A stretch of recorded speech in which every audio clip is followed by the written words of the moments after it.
عليكم ورحمة الله وبركاته، وأهلا وسهلا ومرحبا بحضراتكم جميعا.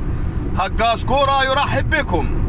هبدأ الفيديو النهاردة بكلمات مؤثرة ومعبرة لمعلق قنوات بين سبورت، المعلق حسن العيدروس، المعلق اليمني. كلمات ممتازة، كلمات تهز لاعبة نادي الزمالك. بقول لك ايه المعلق حسن العيدروس؟ كيف لا نعود ونحن الزمالك؟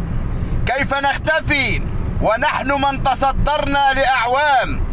كيف لا نعود ونحن ملوك القارة في القرن العشرين؟ الله، هذا هو المعلق الرياضي الذي أدار وقام بالتعليق على لقاء الزمالك والترجي الرياضي في موقعة برج العرب.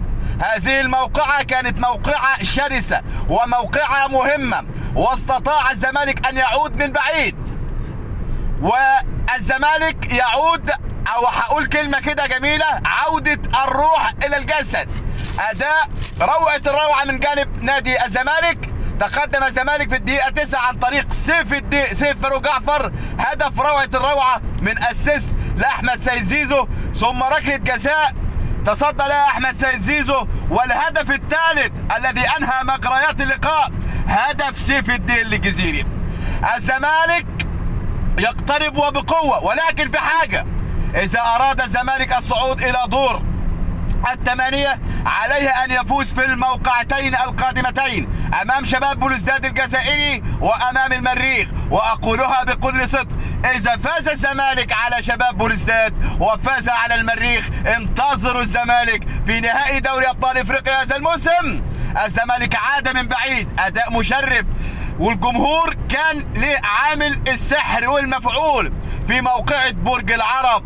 إنه الزمالك يا سادة، الزمالك يعطي الترجي الرياضي التونسي درسا في فنون كرة القدم، ويعود من بعيد. بعبع أفريقيا يعود من تاني. بقولها وبكل صدق: إذا تخطى الزمالك شباب بلوزداد ونادي المريخ، موقعة في الجزائر وموقعة في القاهرة، انتظروا الزمالك في المباراة النهائية. والآمال تتعلق في المباراة القادمة أمام شباب بلوزداد، مباراة صعبة وموقعة صعبة، ولكن بالأداء اللي شفته امبارح الزمالك قادر على أن يتخطى شباب بلوزداد. مش عاوزين الترجي يعمل الدنيئة هو وشباب بلوزداد في المباراة الأخيرة، لأن احنا عارفين الترجي التونسي.